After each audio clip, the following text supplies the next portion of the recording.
안녕하세요. 음악사랑입니다. 네, 오늘 날씨가 갑자기 너무 추워져서 지금 밖에 눈이 굉장히 많이 내리고 있어요. 올해 눈이 많이 안 왔는데 오늘은 모처럼 눈이 오고 좀 되게 좀 낭만적이다? 그런 느낌이 드네요. 제가 전편에 40대와 50대에 대해서 그 생활에 대해서 잠깐 말씀드린 적이 있는데 저도 이제 그 시대에 살다 보니까 대한민국에서 40대와 50대 그들이 가장 좀 공통적으로 힘들게 생각하고 되게 크게 고민하고 있는 게 뭐가 있을까에 대해서 한번 생각을 해 봤어요.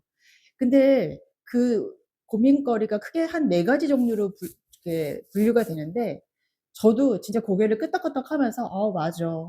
맞아. 나도 그랬는데. 아 나도 그래.'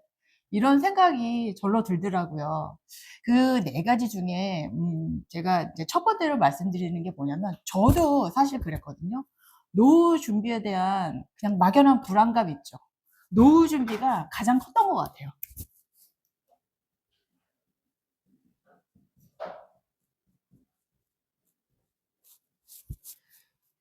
사실 우리나라의 40-50 대들은 국민연금에 많이 의존을 합니다. 근데 사실 그 국민연금은 의존도는 높지만 소득 대체율이 낮아서 연금으로만은 내가 뭐 생활하고 노후를 생활하기에는 정말 어려운 시스템이잖아요. 그렇기 때문에 사람들이 굉장히 좀 불안하다는 감정을 되게 많이 느끼고, 두 번째는 정말 열심히 20대 후반 내지는 30대부터 열심히 내 집 마련의 꿈을 갖고서 정말 있는 대출 없는 대출 다 받아 가지고 아파트에 올인을 했는데 어때요? 대부분의 자산들이 아파트에 다 묶여 있어요. 그렇기 때문에 자산이 한쪽으로 아파트에 쏠림 현상, 자산 편중 현상이 일어나게 되는 거죠. 그렇다 보니 은퇴 후에 내가 당장 쓸 현금의 흐름이 없어져 버리니까 캐시푸어라는 신조어까지 등장할 정도로, 예전에는 뭐 하우스 푸어, 그다음에 이제는 40-50 대는 캐시푸어. 당장 나이 먹어서 내 직업이 끊기고 돈줄이 끊겨 버리면 할 게 없는 거예요. 현금도 없고 뭐 쓸 게 없는 거죠. 그래서 제일 첫 번째 고민이 노후 준비였고, 그다음에 두 번째로의 고민은 자녀와 노부모입니다. 전형적인 샌드위치죠. 샌드위치 위치.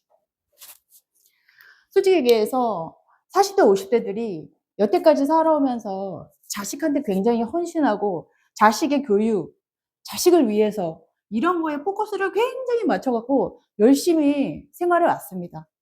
근데 어느 정도 애가 이제 대학 들어가면 내가 좀 생활이 좀 나아지고 좀 여유가 생기겠지? 라는 생각을 하기도 전에 또 어떤 시점이 돌아오냐면 결혼 시점이 돌아와요. 결혼해야 되는데 아무것도 안 해주고 시집 보내는데 혼수 장만 안 해줄까요? 그리고 남자들 같은 경우에는 집도 장만해 줘야 되고, 그러다 보니까 부모로서의 그 압박감, 이런 것들이 굉장히 세게 오죠. 저도 지금 딱 그 나이 또래 아들을 바라보면서 항상 느끼는 감정이 그거예요. '아 얘가 이제 좀 있으면 결혼을 하겠구나. 결혼하면 어떻게 해 줘야 될까? 아 어떡하지?' 이런 생각들을 많이 했었어요. 그리고 좀 아이러니하게도 이 40 대에서 50대 사이에 부모님이 인제 굉장히 좀 어딘가 아프시든지 부양을 하든지 아니면 병원을 간병을 하든지 뭔가 둘 중에 하나는 딱 걸리는 전형적인 샌드위치처럼 위아래로 껴있는 그런 세대가 돼서 고민이 굉장히 많은 거죠. 그래서 두 번째 고민이, 공통적인 고민사가 자녀와 노부모 부양이었습니다. 그리고 세 번째는 고용시장의 불안입니다. 정말 한 직종에서 열심히 최선을 다해서 야근도 하고 주말도 반납하면서 굉장히 열심히 생활해 왔는데 요즘 어때요?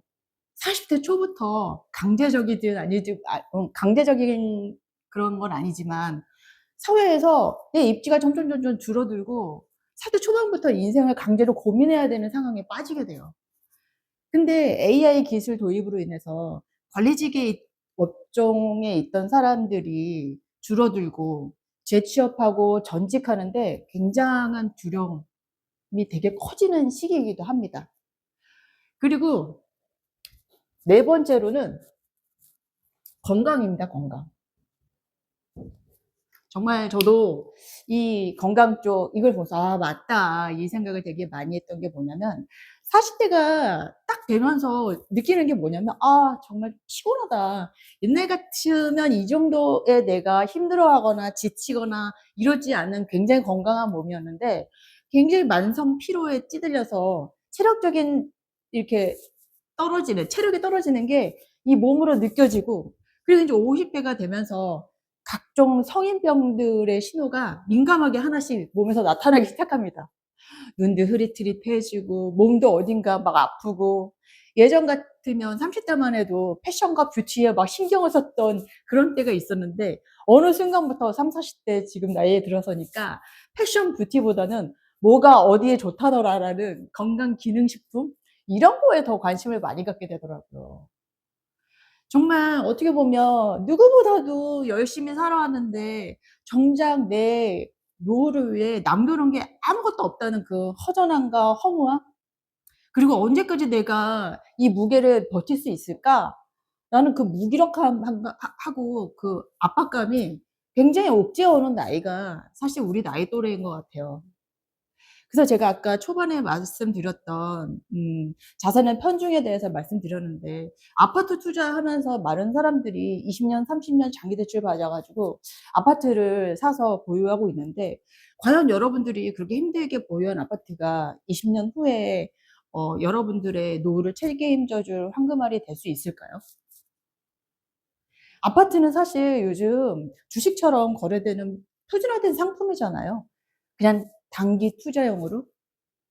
시간이 지나고 지날수록 점점 가치가 떨어지면서 아파트 그 정체기가 오잖아요. 그래서 노후화된 아파트는 점점점 그 값이 올라가지 않고 정체하고 있다가 그리고 오랜 시간 기다려야지 뭐 재건축, 재개발 이런 호재가 있을 때 다시 상승하기 시작하는데 그렇게 쳤을 때는 내 안정적인 노후를 책임질 수 없죠. 근데 반면 땅은 다릅니다. 땅은 시간이 지나면 지날수록 지속적으로 가치가 상승을 해요. 그것도 건물을 지으라고 나라에서 허가난 그런 정식적인 주거지라든지 이런 것들은 굉장히 가치가 높아집니다. 그래서 남들은 주식이니 코인이니 투자할 때 정말 부자들은 소리 없이 지방에 땅을 보러 다닙니다. 왜냐면 그 가치를 너무나 잘 알고 있기 때문에. 땅이 대세라는 거를 알고 있기 때문에. 제가 요즘에 트렌드를 알기 위해서 가끔 SNS를 많이 들여다보는데요. 제가 이렇게 말하는 게 '아 이젠 정말 땅이 대세로구나.'라는 거를 중국의 MZ 세대들의 생활을 보면서 굉장히 많이 느꼈어요. 중국도 한국의 서울 도심과 똑같이 중국 도심도 세라는 게 굉장히 비쌉니다.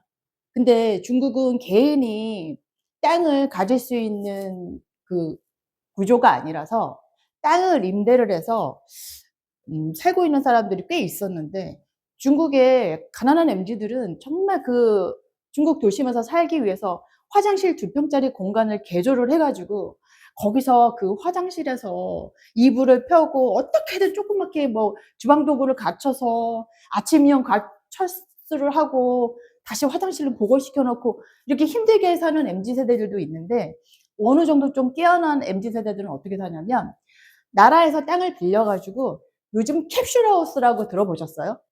굉장히 정말 와 이거 우주 스페이스 공간에나 있을 법한 되게 멋들어진 공간이 있어요. 근데 그 스페이스 캡슐 저택에 주택을 땅에다가 딱 지어서 MZ 세대들이 퇴근해서 딱 들어가자마자 문을 열면 정말 모든 것들이 리모컨으로 착착착착착 이렇게 이루어지는데 커튼도 리모컨으로 자동으로 쫙 치면 통유리로 된 그 집안의 전경이 한 번에 딱 쳐지고 샤워 시설도 너무 예쁘게 잘 만들어 있고 거기에 뭐 싱크대며 침실 공간이며 정말 최첨단 기술이 녹아든 그런 캡슐 주택이 있더라고요. 그래서 너무 신기해서 저도 한번 찾아봤어요. 그랬더니 중국 테무나 막 이런 데 갔더니 그런 주택 하나가 평수는 모르겠어요. 근데 제가 보기엔 한 10평이나 8평, 10평 정도 돼 보이는데 한 3,4천만 원으로 그 안에 가전까지 다 들어가 있는 그런 거를 지어가지고, 아니, 만들어가지고 이동하기도 용이하잖아요. 그래서 사람들이, MZ세대들이, 중국의 MZ들이 거기서 생활을 하더라고요. 그래서 아, 참 놀랍다. 그러고 있던 찰나에 얼마 안 가서 일론 머스크가 박서블이라는 한 6천만 원에서 8천만 원짜리 그 캡슐 하우스 같은 거죠. 비슷한 건데 일론 머스크 또한 그 6, 7천만 원짜리 그 주택을 접이식으로 된 거를 딱 펼치면 안에 가전제품까지 다 들어가 있는 그런 거를 출시해서 이제 앞으로 미래에는 내가 구하기 힘든 정말 최고의 땅만 있다면 아, 정말 많은 걸 할 수 있겠구나. 그리고 사람들이 가장 꺼려했던 거, 땅을 갖고 있으면 정말 할 수 있는 게 너무 없잖아. 그리고 너무 막대한 비용이 들어가잖아. 이거를 완전히 박살내는, 완전히 뒤집는 그런 시대가 이제 왔구나. 그런 느낌을 갖게 되더라고요.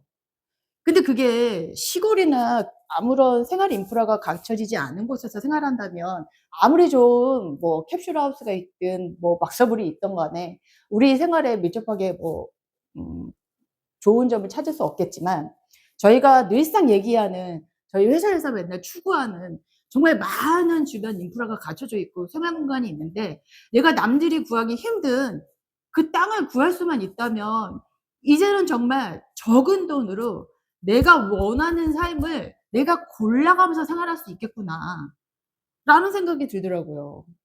그래서 제가 여러분들한테 올해가 지나기 전에 저처럼 지금 40, 50대를 살고 있는 그 나이대라면 한번 이런 쪽으로 한번 저처럼 깨어보시는 건 어떻겠느냐.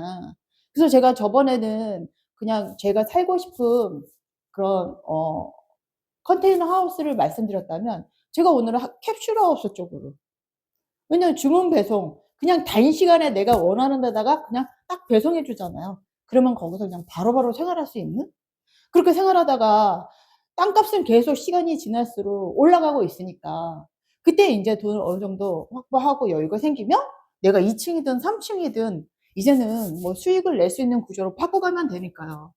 땅값 오른 걸로 해서. 그렇게 지어가면 되는 거 아니겠어요? 그래서 많은 고객들이 좀 저처럼 여러 방면의 꿈을 꾸셨으면 좋겠어요. 땅을 가지면 할 수 있는 게 너무 없잖아가 아니고 그렇게 캡슐 주택도 지을 수 있고 컨테이너 하우스도 지을 수 있지만 좀 여유가 되시는 분들은 정말 좀 땅을 크게 가져 가지고 땅 자체를 임대하는 그런 것도 있거든요.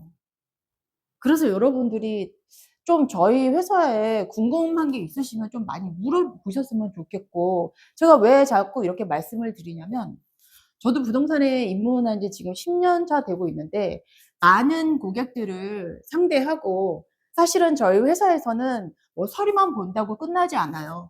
직접 고객을 모시고 현장에 가서 구석구석 저희가 설명했던 거를 다시 한번 보여주고 설명해 주고, 그리고 난 다음에 고객들이 딱 느끼는 감정들을 그때그때 표현을 하는데 대부분의 고객들이 막 여유가 있어서 돈을 불리려고 저희 회사에 와서 땅을 갖거나 그러진 않아요.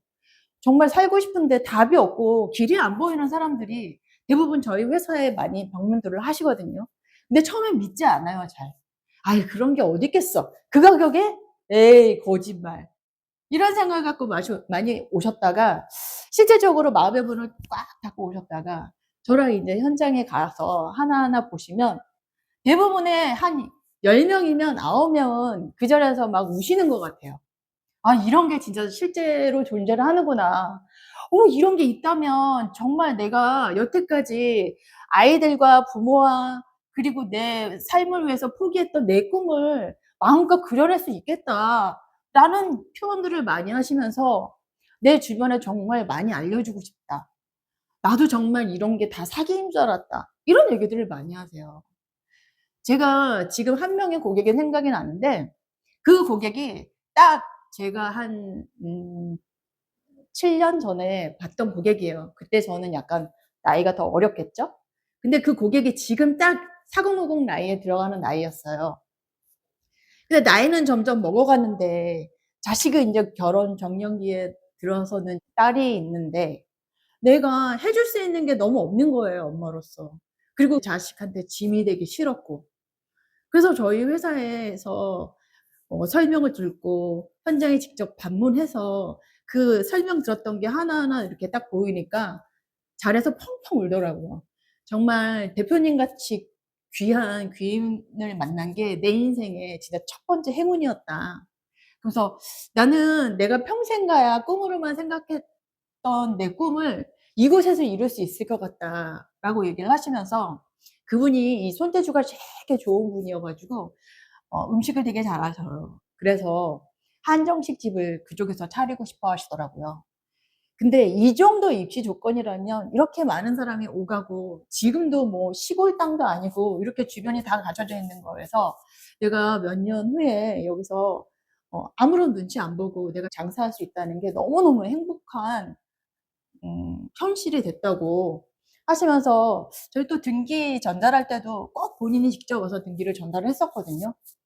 근데 정말 저희 직원이 그때는 꽤 많았었는데 한 명 한 명 여자 직원들이 평소에 감을 수 있게끔 스카프에다가 화가를 예쁘게, 화가 굉장히 비싼 거였는데 예쁘게 하나하나 정성껏 엽서까지 써서 대표님한테도 정말 진심으로 감사하다며 눈물 흘리면서 등기 받아가는 모습을 봤을 때, 참 내가 이 일을 하면서 굉장히 보람된 순간이 그런 순간순간이 아닐까라는 생각을 되게 많이 하게 됐어요.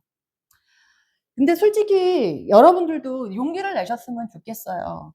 기회라는 거는 결코 먼저 놓고 해주지 않아요. 내가 문을 열고 나왔을 때 비로소 기회라는 게 보이기 시작하는 거고, 거기에 대해서 누군가 조언을 해주는 거거든요. 그래서 여러분들이 인생의 1막이 30대까지 정말 가족을 위해서 내 행복은 그냥 잠시 접어두고 내 꿈도 접어두고 제 1막을 사셨다면, 여러분들의 제 인생 2막은 정말 여러분들의 꿈을 이루기 위해서 사셨으면 좋겠어요. 그 꿈을 이루기 위해서 저도 저희 휴먼점도 정말 앞장서서 도움을 드릴 거고요. 그냥 막연하게 걱정만 하면요, 결코 해결되지 않습니다. 꼭 저희에게 상담 전화 주시고요. 그거 전화한다고 해서 막 뭔가 뭐 불편한 일 생기지 않아요. 친절하게 저도 답해 드릴 거고, 아는 한 도움 드릴 수 있는 만큼 다 드리려고 마음 먹고 있습니다. 여러분, 그래서 꼭 인생 2막은 꿈과 희망이 있는, 여태까지 고생 많이 하셨으니까 이제 좀 즐기는 삶을 사셨으면 좋겠습니다. 예, 지금까지 음악사랑이었습니다. 감사합니다.